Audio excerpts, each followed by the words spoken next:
Welcome back, everybody, to another episode of Comic Conquest. I'm Cole, and as you can see in the title, this week, Star Wars Visions. And if you don't know, I've seen a lot of anime. Okay, Shumoi, that's just a few.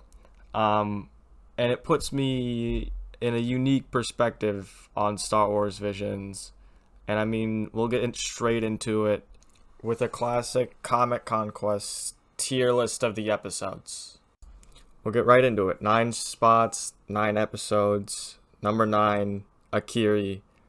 Hopefully I'm saying that right. Made by Science Saru, who notably made Devilman Cryberry, Japan Sinks, and apparently Adventure Time, which I didn't know until I did a little research for this video.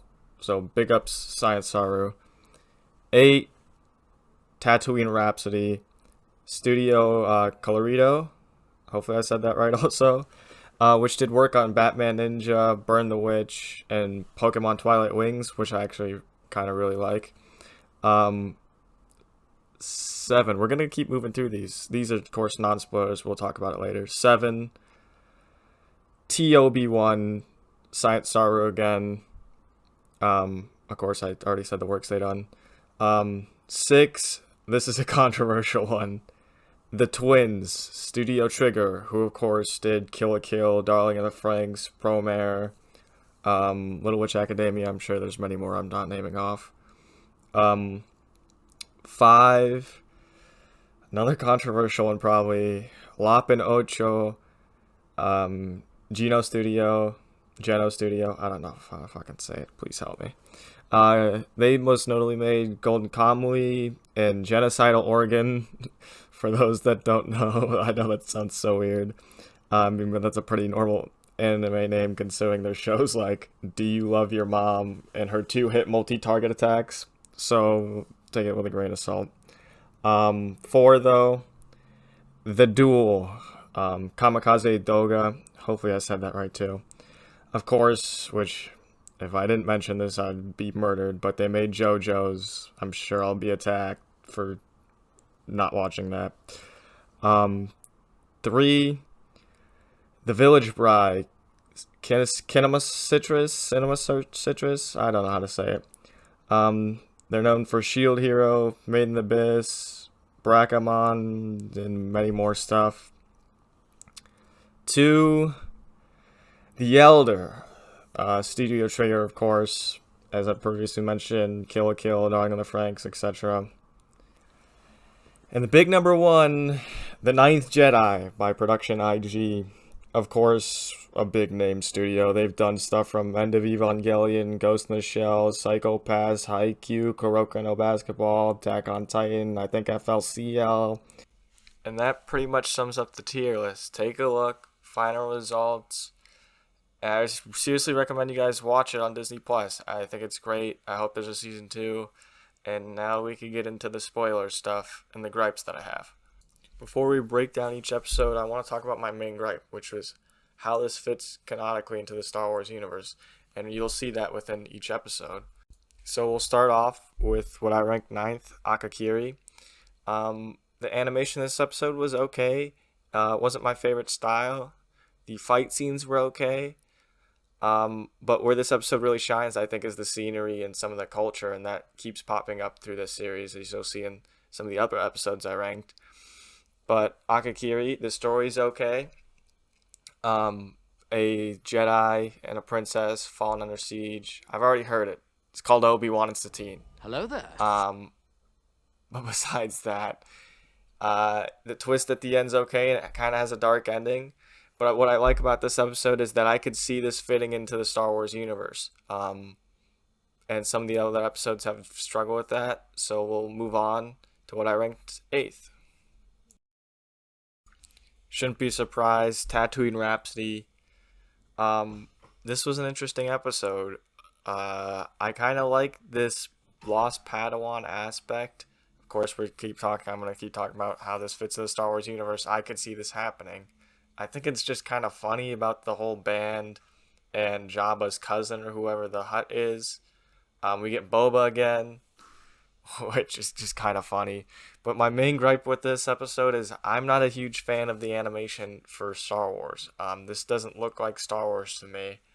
It almost doesn't feel like Star Wars also, but that's a whole nother point. Um, yeah, the band is okay, the music's okay, it's kind of bland. Um, I mean, this episode does a good job of pacing it, so I do like that. I think Akakiri suffered from pacing a lot.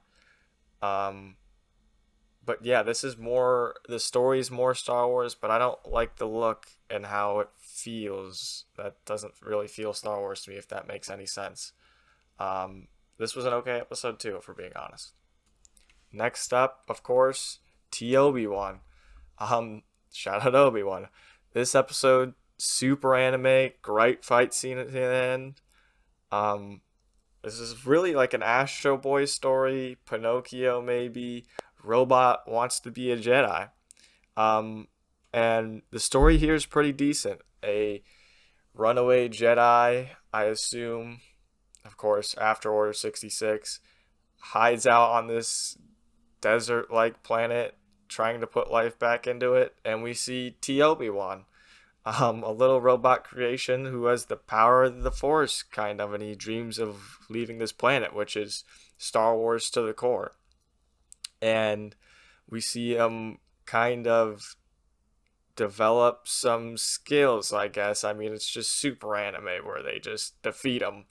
And I wish maybe you saw some more development, but it's a short story, so this is what we got, and it's pretty good for what it is.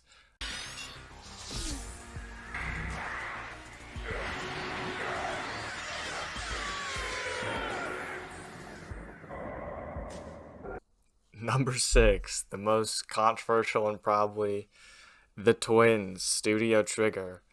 Um, this whole episode just felt like a Kill la Kill episode, from the crazy outfit switches to just the immense amount of craziness happening. Um, and I do like this episode, but my main gripe, of course, is how is this fit canonically into the Star Wars universe?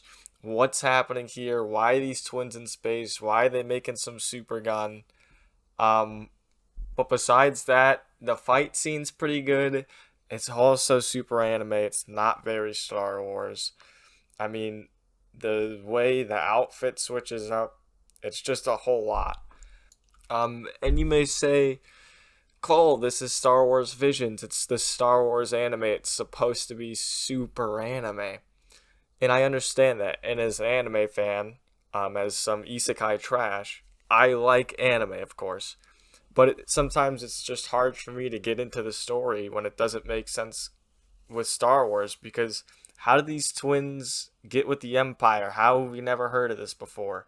And the ending fight scene is crazy cool, but she's got like whips and stuff coming out of her outfit. It's just super Studio Trigger and Kill la Kill, which I like a lot. But of course, it doesn't make sense canonically, and of course, also, I just said of course twice. But when he ends the fight, I'm just like, you're on top of an X-Wing in space going into hyperdrive, and you destroy the ship but not your sister. It just confuses me. But it's a great episode. It just doesn't make that much sense to me, and I know that's controversial because a lot of people like the twins, I think. But besides that, Studio Trigger, love, okay, decent episode. Let's move on. Am has released too much power from the crystal. She can no longer control it. If we don't destroy that thing as quickly as possible, it will kill her. The hyperdrive. I'm just not sure if I'll be able to try something so reckless. You're right, our duo. It's just like you say. There is no try, only do. I can make this work!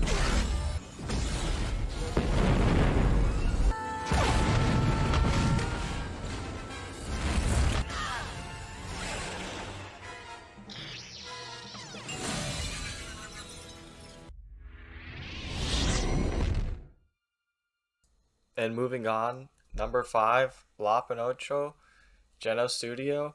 this is where it starts to get good. This is a great episode. I love the scenery and how this Japanese culture is being mixed in with Star Wars, and how we kind of see a whole different side of the universe that we never got to see before. Of course, Lop and Ocho, uh, they adopted sisters, really.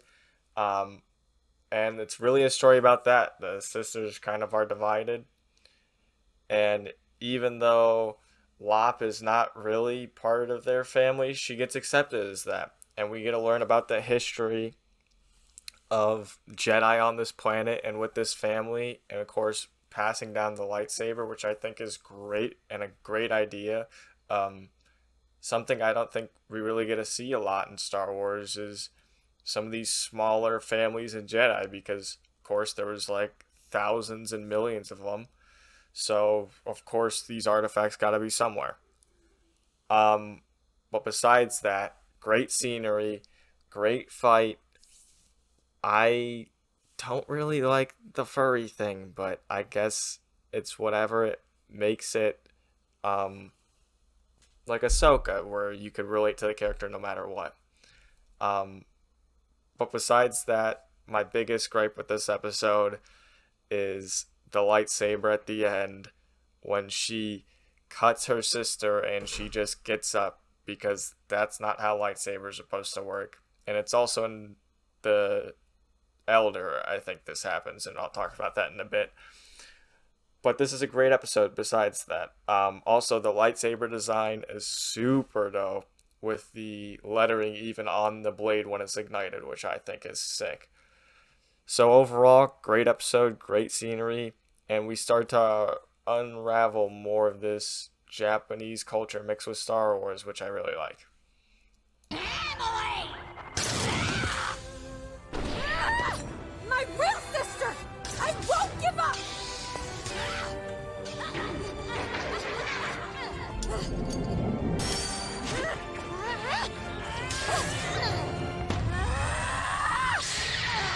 Look, she's cut!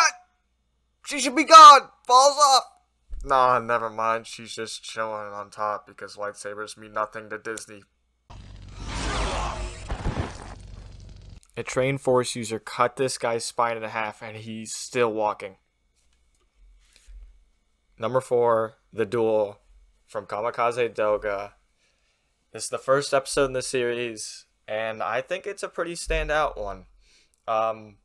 This episode is truly a short story, and I think that's what makes it so great. It's simple, and it merges this Star Wars world that you know with this new anime Japanese culture, and I really like that. Of course, you got the big reveal. This guy's not a Jedi, which I really love. And of course, we get the droid and the little tea shop guy that helps him. And I really like the animation style in this a lot. I love the aesthetic it has, with the red being the only color. And it adds to this, I don't know, like this feeling that the episode gives out. Of course, it has a great fight scene, I think. I do think the umbrella lightsaber is a little stupid, but it's a great fight scene, great ending, and I love the idea that this guy is just going around killing Sith and taking their lightsaber crystals. And of course, it builds on the culture that I've talked about before. Also, this feels like it could be canon, maybe. Maybe these are Inquisitors he's hunting, I don't know, but it feels like it could fit in. And it's just a short story. Like, the story's so simple, it could fit in pretty easily, and I like that a lot. So it's good review overall. Number 3, of course, this episode really blew me away, The Village Bride. The aesthetic of this whole episode is just gorgeous. The animation's gorgeous. And the story, it works out really well, I think. It's pretty simple, and I like these simple stories because it makes it more enjoyable for this short episode. Of course, one of the major things I love about this is this planet's culture around the Force and the rituals they have that combine them with nature. I love that part of this episode where something's from the background. Where they're interacting with the planet and interacting with the Force. It's like this own culture that developed around the Force instead of this Jedi culture. And I think that's super cool. Also, it fits canonically, I think, because we got this Jedi on the run who is struggling with past issues, of course, Order 66 and that. We get to see the Separatist droids again, which is super cool, of course. And I think, even though it's simple, the fight scene at the end works really well, and it's really about not just the village, but this Jedi getting over what she's been through. I do have a gripe, of course, with the lightsaber color at the end, yellow. I don't think it makes much sense because yellow's Jedi Temple Guard, but just from an anime and a show perspective, this is super well done. The shots are super well.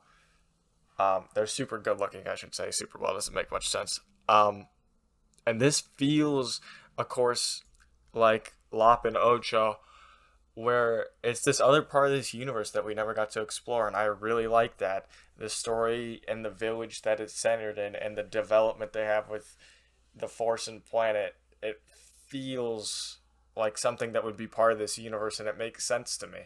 Of course, we get the scientist too that's exploring the planet, so we get more of this sci-fi aspect to it, just kind of reminding you about the world we live in.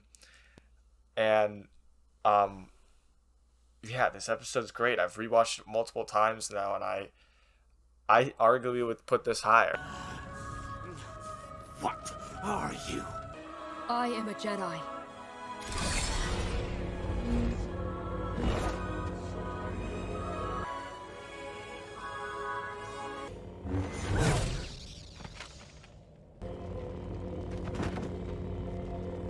Forgot to mention this in the video, but I think they could have made her lightsaber blue, and it would have been great because her mask was blue, her hair has this like blue tint to it, her outfit's partly blue. If they would have done a blue lightsaber, it would have been great. Don't at me, okay? Back to the video. Number 2, The Elder, Studio Trigger. Studio Trigger really comes through with this one to me. Storyline super simple, and I like that. It makes you focus on the main aspect of this, which is the Elder and the fights. The fights are great.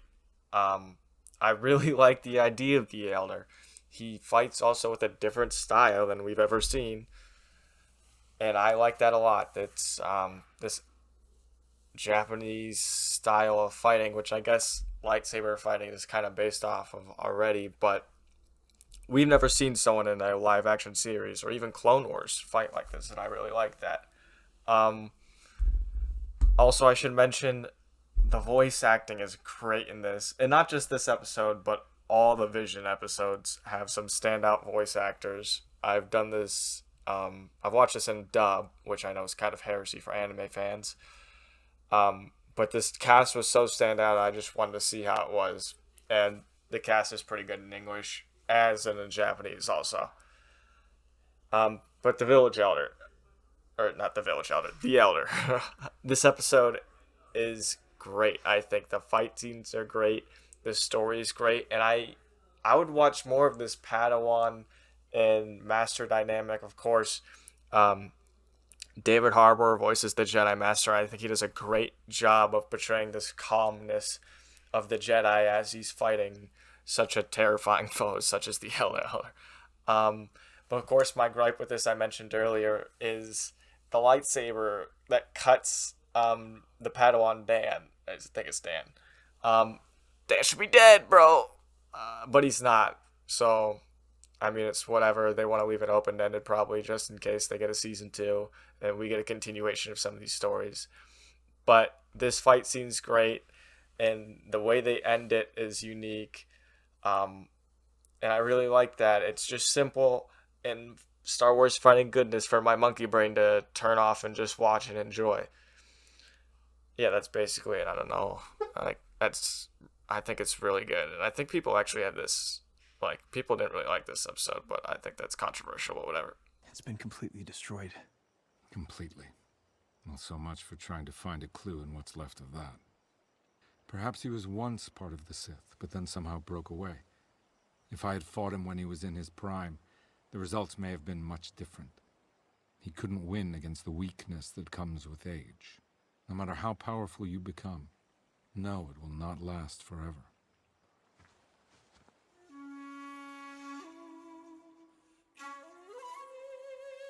And moving on to number 1, my favorite episode, The Ninth Jedi, Production IG. Of course, they got a huge, great track record, so you shouldn't be surprised. God, what can I say about this episode? This episode takes place a couple thousand years in the future, I believe, and I really like that for the story. It's a new type of story that we're not building off previous Star Wars, really. We're building our own new Star Wars, and I love that a lot. But of course, it's still classic Star Wars, as we see with the Ninth Jedi herself. But the story here is great, and they obviously leave it open-ended, so I hope they do more. Even if they just do a Ninth Jedi series, I think it would be fantastic. Of course, they write the story in a way where you think the Margarine might be a Sith, the way he looks, the way he talks. It's just big Sith energy. But this episode, great animation, great aesthetic, great scenery, great fight scenes. I love this a lot. Of course, they gather the remaining Jedi, in quotes, and we get to see the lightsaber builder and his daughter, of course. And I love also the designs of the lightsabers, but also the fact they are color based by the person themselves instead of the crystal, which I think works great in this episode, of course, for the reveal that the Jedi there are mainly Sith, which I think is super cool. Of course, and then we get the great fight scene and great choreography from Production IG, which I cannot toot the horn more. But the story's fantastic, and the way they're able to show the Ninth Jedi fighting all the Sith and her lightsaber slowly becoming more green, it adds to the story and to the characters. Obviously, you're more invested. I also think the Marjorie is a great character. He just throws hands this episode. Of course, we have the other solo Jedi that was there, who's an actual non-master Jedi, as he says. And I really love this concept that we're in this world where the Jedi are re-emerging and the Sith are re-emerging, but they're not really fully trained, and they maybe have to take steps to figure it out. And I think it could make a really great series. So I hope they follow up on this story somehow. But besides that, this, I think, was by far the best episode. You're the most invested in these characters, I think. And it shows that, you know, Star Wars doesn't have to be stuck in this Skywalker timeline. We could move forward with the story, and I think that's great. I see. Your wait is over. We are acolytes of the Sith and sworn to the dark side, and we are here to put an end to your pitiful plans of restoring the Jedi Order.